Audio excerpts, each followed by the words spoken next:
Xerxes' grand celebration.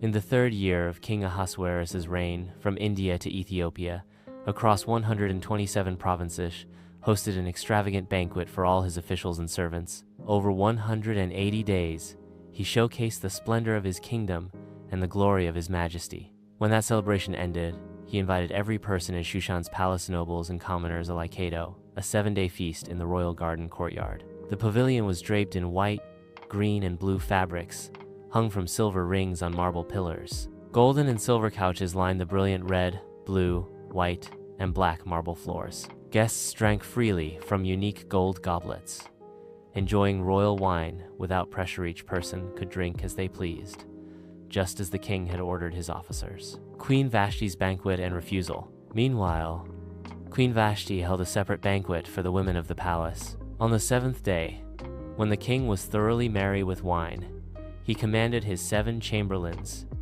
Mehuman, Biztha, Harbona, Bigtha, Abagtha, Zethar, and Carcasto, bring Queen Vashti before him wearing her royal crown, so he could display her beauty to the guests and nobles. But Vashti refused to come at the king's summons, which enraged him deeply.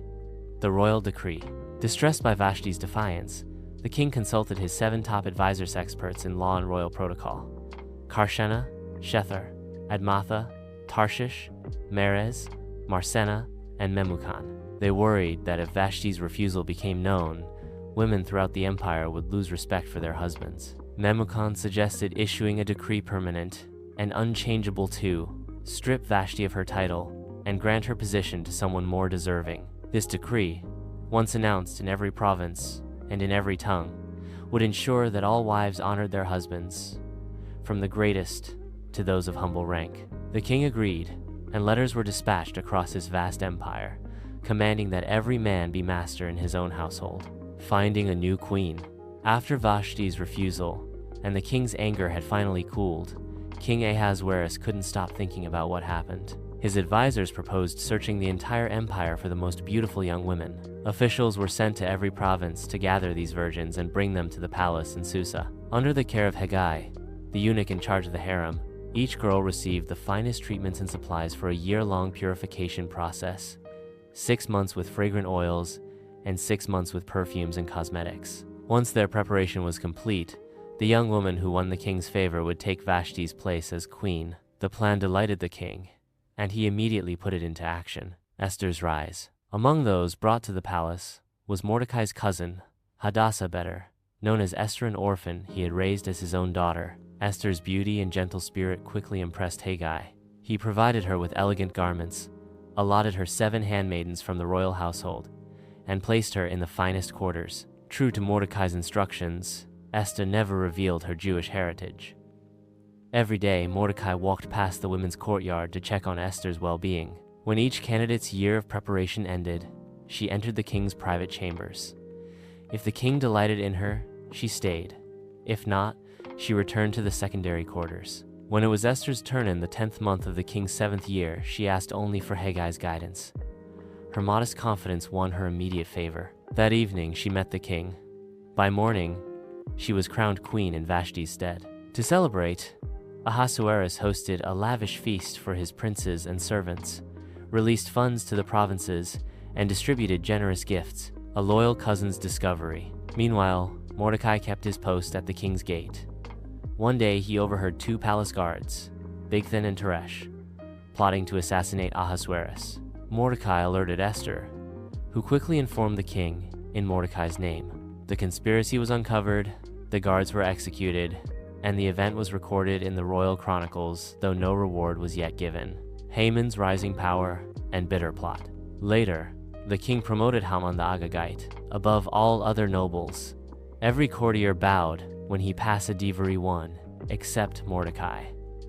Furious at this slight, Haman plotted revenge. He cast lots, to choose the date Adar 13, and persuaded the king that a people living by their own laws posed a threat. He offered 10,000 talents of silver to authorize their destruction. The king, unaware that his own queen was Jewish, signed the decree and handed Haman his ring to seal it. Across the empire, letters went out instructing the annihilation of all Jewsmen, women, children on that appointed day, their goods to be plundered.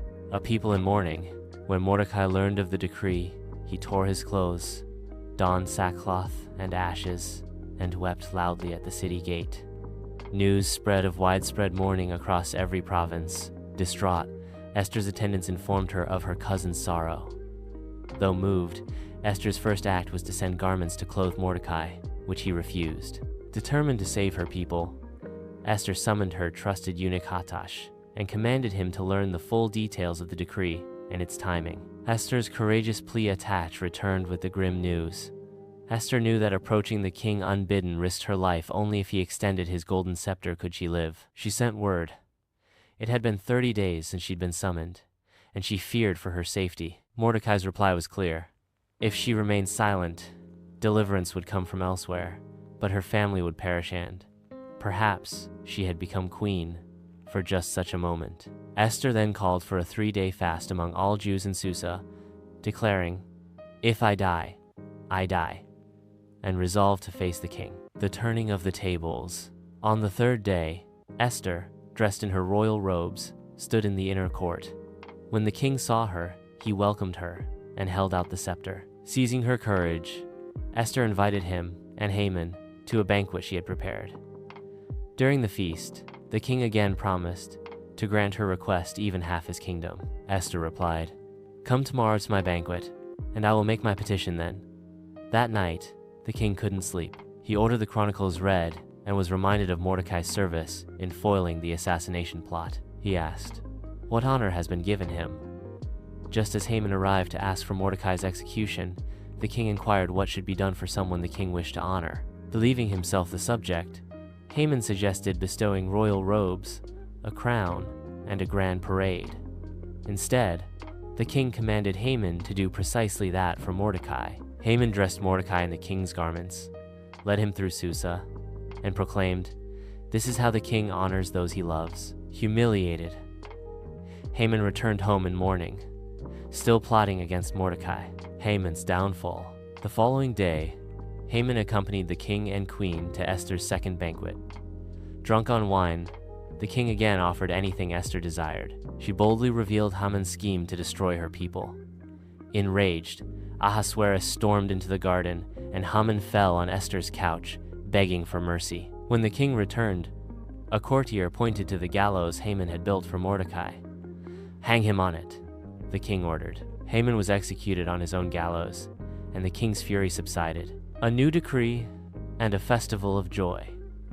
That very day, the king gave Haman's estate to Esther and appointed Mordecai over his household. Esther then stood before Ahasuerus again, pleading that the original death decree be reversed. The king extended his scepter, and Esther secured his permission to issue a new decrees, healed with his ring allowing the Jews to defend themselves on Adar 13.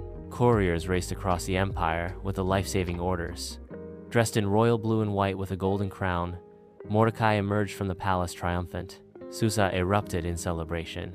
Across all 127 provinces, Jews observed days of feasting, joy, and gift-giving. Many strangers embraced their faith after witnessing this astonishing deliverance. Thus was established the festival of Purim, named for the lots Haman cast, so that every year the Jewish people would remember how they were saved from annihilation. Thanks for watching. Please like, comment, and subscribe for more content like this.